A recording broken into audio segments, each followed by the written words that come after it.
Makulimlim ang panahon, parang akala mo uulan eh. Ayan oh.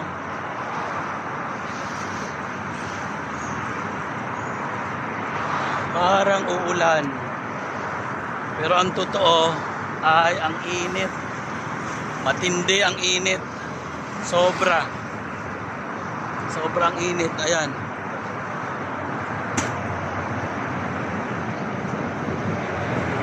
Bali, madilim ang kapaligiran.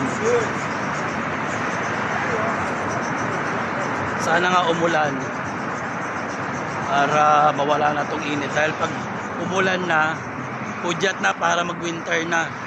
Lumakas na ang sunstorm, tapos umulan. Ayan, hudyat na. Baka siguro mga baka mga first week pa ng November. Yun na talaga siguro malamig ngayon kasi mainit pa talaga. At hindi. Okay naman, may hangin. Pero ramdam ang init.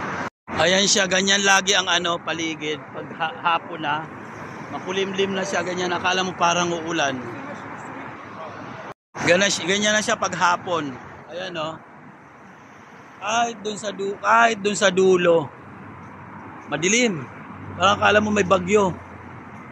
Akala mo malakas ang ulan yung babagsak. Pero hindi. Ang bagsak yung pawis ko. Ayan. Nakalugay pang buko ngayon. Kasi nga bago ako ligo. So pinapatuyo ko lang. Kasi maya itatali ko ng init. Buti nga di pa masyado kasi nga galing ako sa bahay. So galing ako ng ligo.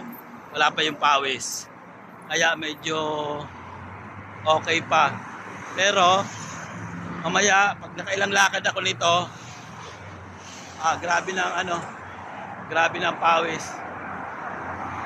Ayan, pag nagsimula na yung hangin, malakas na hangin, tapos may kasamang alikabok, yung humid na tinatawag, tapos uulan, ayun na, simula na yon. Pag umulan na, hudyat na, winter na, yeah!